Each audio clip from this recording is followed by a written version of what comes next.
Krishna Prabhu Shri Advaita Gadadhar Shri Vasadi Gaura Bhakta Vrinda Hare Krishna Krishna Krishna Hare Hare Hare Rama Rama Rama Hare Hare.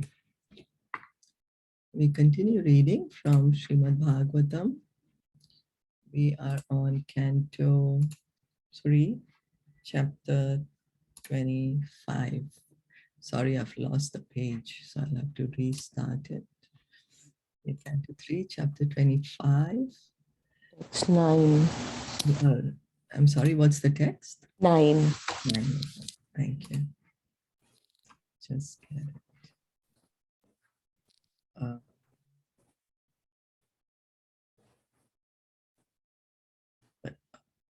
Okay. So, Ya Adyo Bhagwan Pumsham Ishwaro Vai Bhavan Kila. We can't see the screen, sorry. Oh, I'm sorry.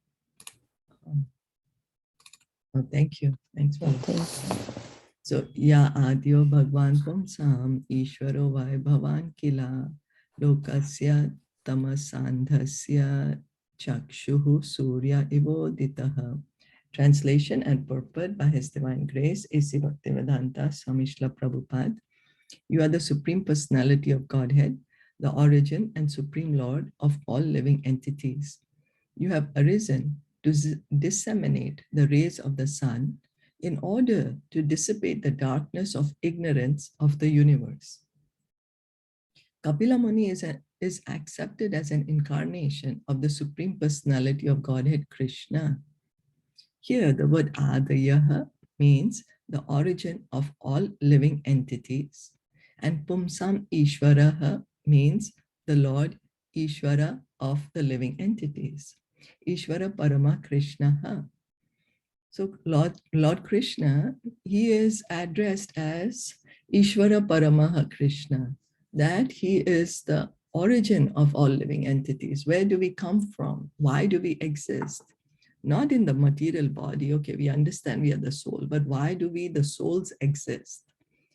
We exist because we are parts and parcels of Krishna. He's the origin of all living entities. And he is the Ishwar of all the living entities. Kapila Muni is the direct expansion of Krishna, who is the sun of spiritual knowledge. As the sun dissipates the darkness of the universe, so when the light of the Supreme Personality of Godhead comes down, it at once dissipates the darkness of Maya. We have our eyes, but without the light of the sun, our eyes are of no value. Similarly, without the light of the Supreme Lord, or without the divine grace of the spiritual master, one cannot see things as they are. So Prabhupada is giving, he's explaining what the translation is saying, that Devahuti is telling Kapila Muni, just as the sun rises, only when the sun rises, then we can see clearly.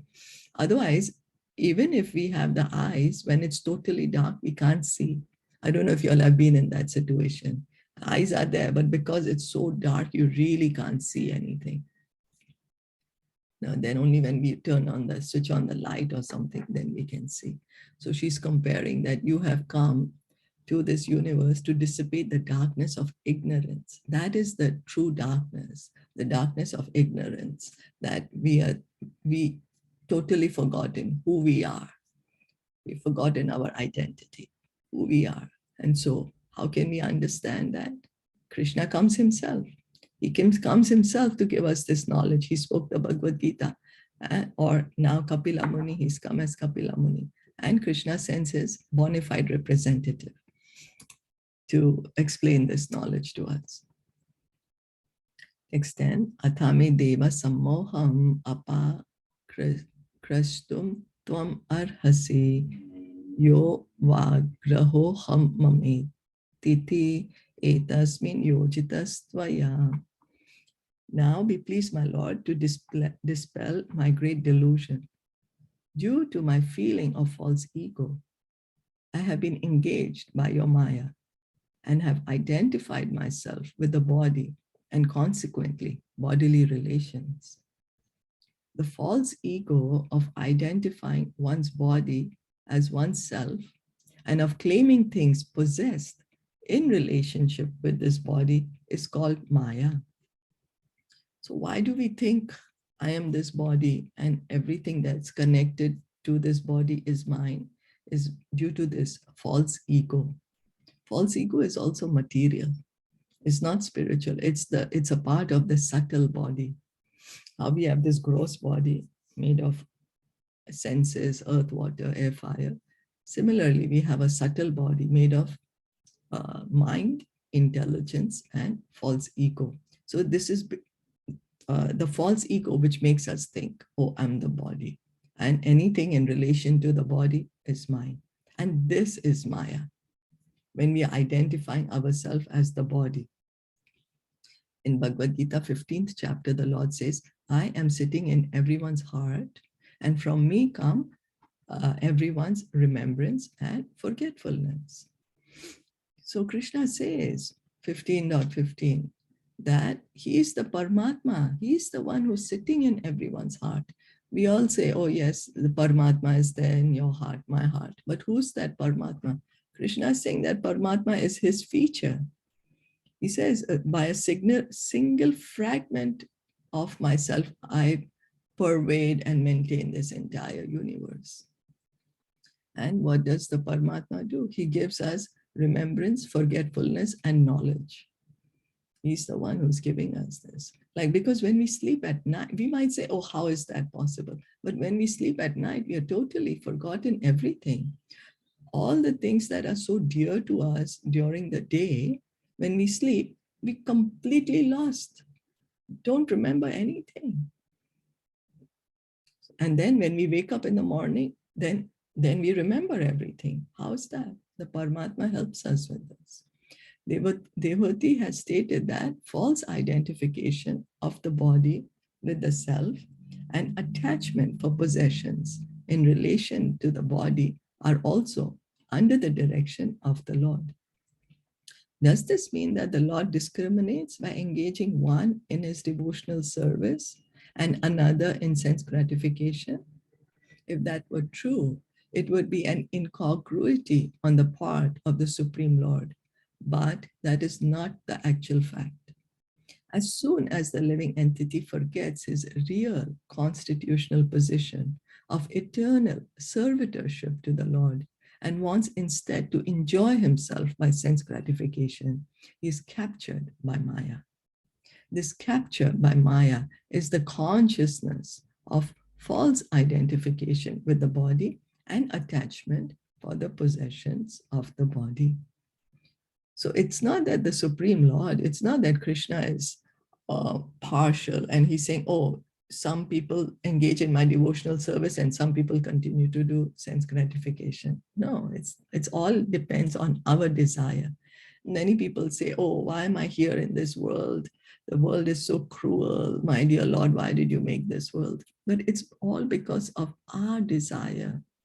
We want to enjoy separate from Krishna. We want to forget that we are eternal parts and parcels of Krishna. And that is Maya.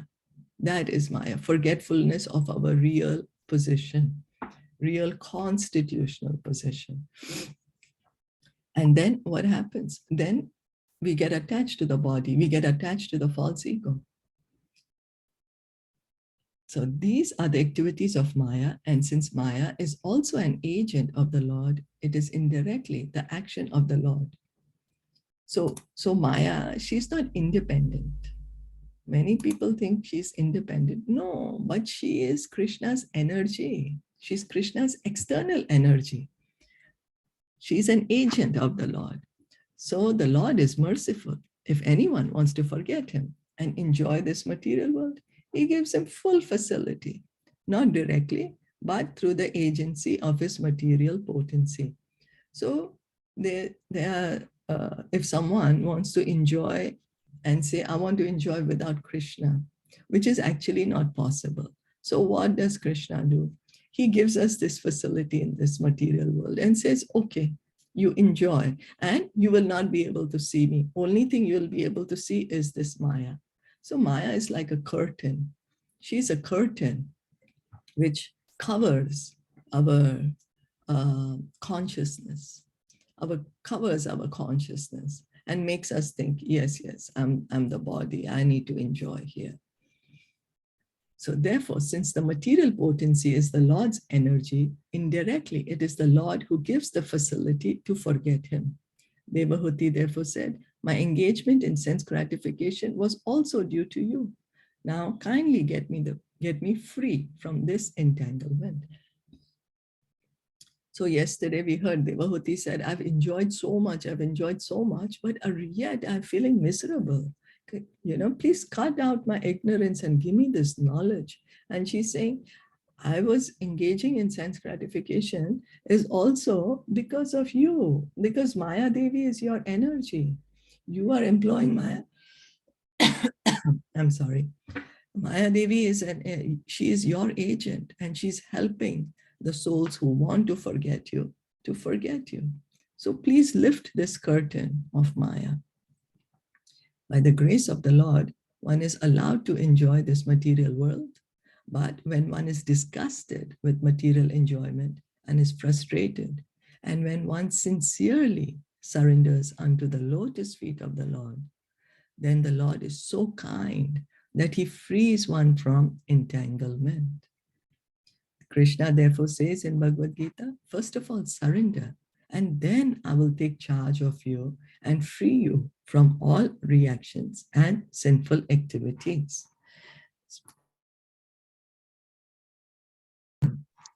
But Devahuti wanted, right? Devahuti wanted sense enjoyment. And so she's saying, but it's also due to you. So yeah, so that's how now we were explaining. Because it's not you, because it was her choice, right? Desire. Yeah. Her desire, her choice. Yeah. Right. It was her desire. And then Krishna is very kind. Whatever is our desire, he fulfills. Yeah. He says, you want to forget me? Okay, forget me. I'll give you. But like she's sort of like blaming him. It's not that, it's not him. It's like her desire, right? Yeah. It is her desire, but see, she's not blaming him actually. She's saying, see, due to it's like it's because of you, it's due to you, but it's not due to him. Right. Yeah, thank you for clarifying, because many people think yes, it's the Lord, it's because of him. Maya is also his, so what can I do? I'm just like floating around, whatever is the God's will. But it's true, it's good you bring. Yeah, like how we tend to blame, right? Oh, why this happened to me? Why are you making me suffer? And things like that, right? Like yes, it's true. We have to wake up and we have to realize it's my responsibility. What is my desire? Krishna is just fulfilling my desire. We don't want to look inside, We don't want to look inside. We don't want to correct ourselves. It's easy to blame. It's easy to blame, Yeah. Because we always want to feel I'm right. I'm right. So here, now by the... So that's how also false ego. That we think that we are right, so that's also false ego. Yeah. Correct? Yes, that's right. Because I'm the Lord. I am perfect. I can just wanted to check, Sukshma and Stool, like they say in Hindi. So Sukshma Sarir is what? It's the gross body, or it's the Sukshma. I'm not sure. I think Neha. Sukshma is subtle. Subtle, right? Yeah. Okay. And Stool is the gross body, right? Okay. Yeah, the five senses. Because my Hindi is bad, so that's I'm just trying to. No, I'm also just learning. That's why I keep simultaneously both the things so that I can understand the thing. Okay, so Sukshma is this thing. Subtle. Yeah. Okay. Sir, I remembered like Sukshma and S, subtle. Okay. Oh, okay. Thank you. Yeah, my Hindi is not good either. Thank you.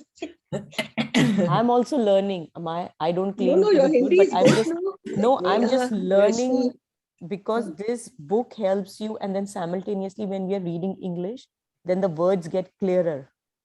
Okay, you have in Hindi. I have the Hindi Bhagavatam with me, and on purpose I got the Hindi because English is always available everywhere online, but Hindi is not available online anywhere in the world. Okay. True.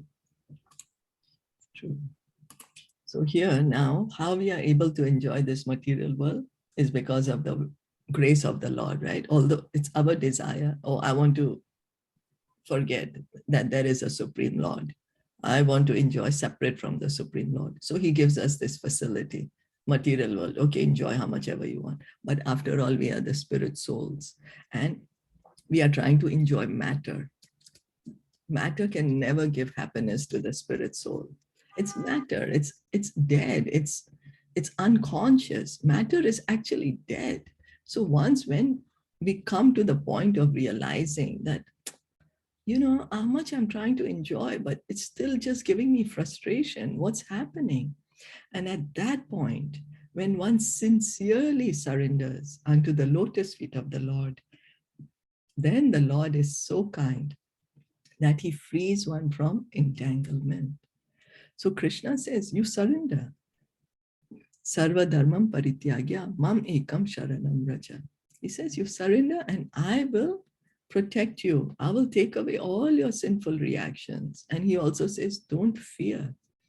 Sinful activities are those activities performed in forgetfulness of our relationship with the Lord.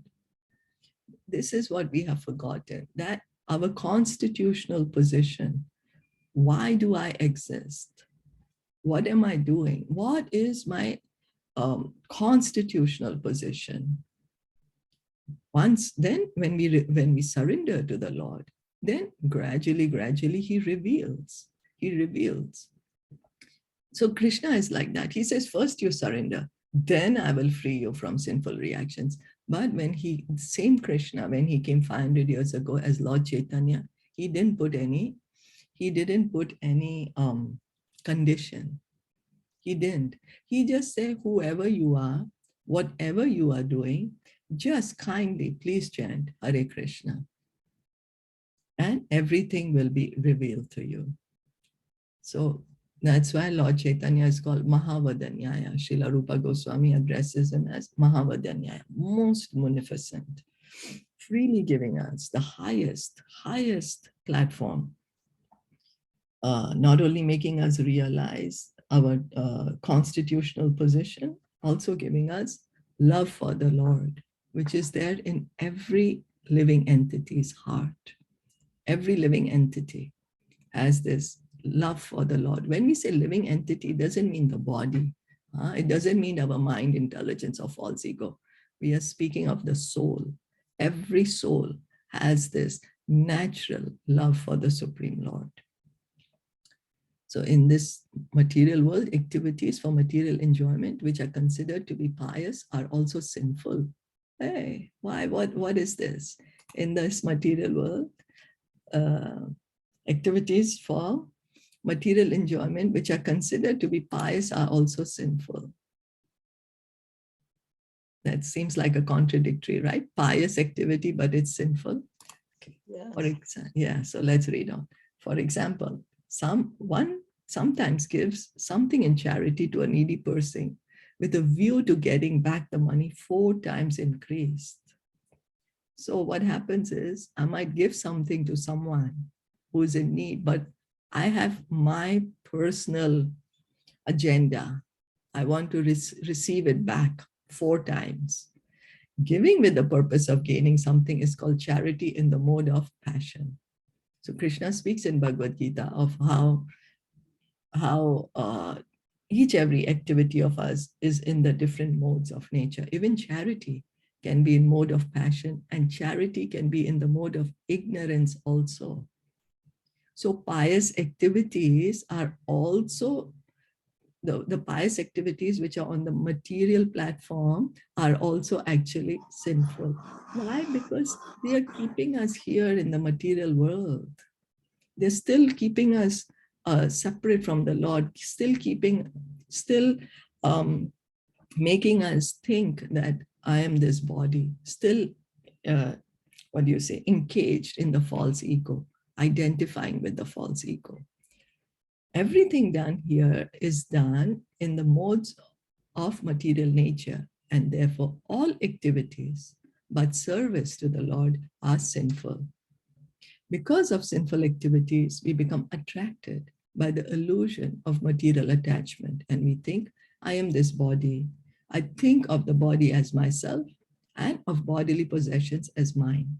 Devahuti requested Lord Kapila to free her from that entanglement of false identification and false possession. So all the activities that we are doing here, other than devotional service, all other activities are under the modes of nature, all of them. And because of that, we continue to remain here in the material world. We continue to remain in the illusion of Maya. Only service to the Supreme Lord, those activities are akarma, not sinful, because those are activities performed on the platform of the soul. So they were saying, please cut out my ignorance, my entanglement of false identification and false possession. So she's saying, you please cut my ignorance and give me the knowledge. Because she's now considering herself to be the body. Do you all want to stop here? Or you want to go into this one? Or do you all want to speak something? I think we can stop. It's a long one. Yeah, it's long, you know. Yeah, that's what I'm asking. Do you want to speak about what we read today? Yeah. How she's saying that false identification and false entanglement. That's what is keeping us here. False identification and false possession.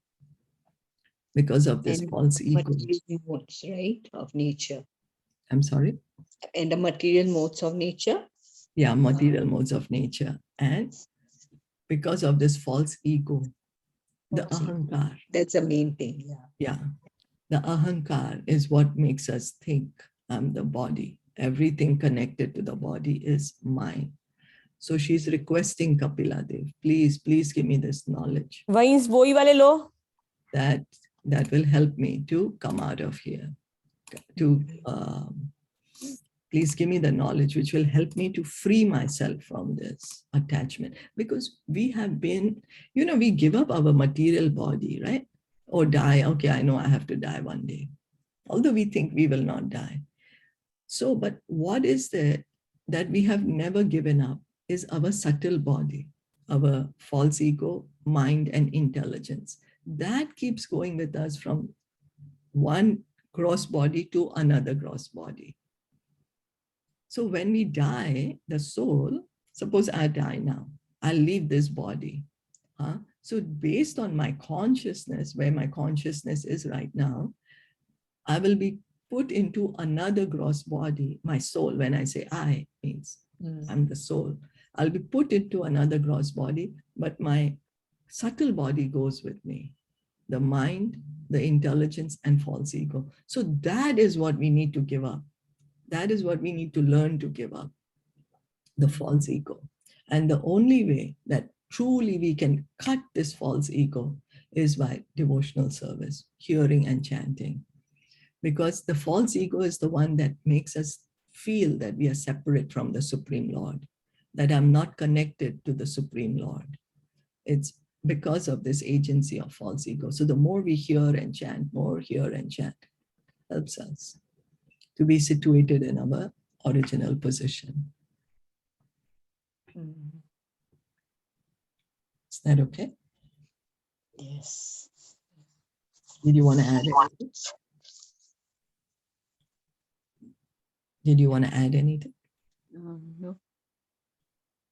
No. Just hearing one, the Damodar Prabhu, Damodar Das Prabhu, he was just saying about like how Bhagavad Gita it is. Yes. It teaches you that the way, like, you should live your life and how till the end, the art of death, like, how we have art of living. So Ramayana, like it teaches you by the way, like, how Krishna came as Ramchandra and how he thought, how you should live your life, like Maryada, art of living. And in this way, in Bhagavad Gita is totally like, how, yes, how throughout your life you're going to live, but out of in the last moment, see how, when you're going to die, so think about it, that how should you live your life. I like that. So Very true. much. So Yeah. true. Yes, so true. That was like it, how in his way of, he was Ram. So, that's how like we should live, art of living, and that was like art of death. Bhagavad Yes, so true. Yeah. in the scripture, right? Like it tells you Yeah. everything. Yeah, because our consciousness is what consciousness we have at the time of death, that's gonna be our next Our next, destination. it's true. Yeah. Everything is revealed in that. Yeah. Because I think Prabhupada also said that Bhagavad Gita is like kind of a manual. You get a manual with every single appliance that you buy in this material world. So your body, it's a manual for your body. Bhagavad Gita is a manual for your body, that how you should use it, what to do with it, what kind of life you should, what food you should eat, what you should cook, how you should do this, how you will make this body more like how, how we can do better things with it. So it's a manual for your body. Yeah, that's Prabhupada has manual, said and this. Yes. Yeah. Thank you. Yes, thank you for such a good reminder. yes. Yes. Manual for the body. Yes. How to use this body properly to make this life the last life and go back home, back to Godhead. Yes. Thank you. So we'll stop here for today. Srimad Yes. Bhagavatam ki jai, Srila Prabhupada ki jai, Gaur Bhakta Vrinda ki jai. Hare Krishna. Krishna.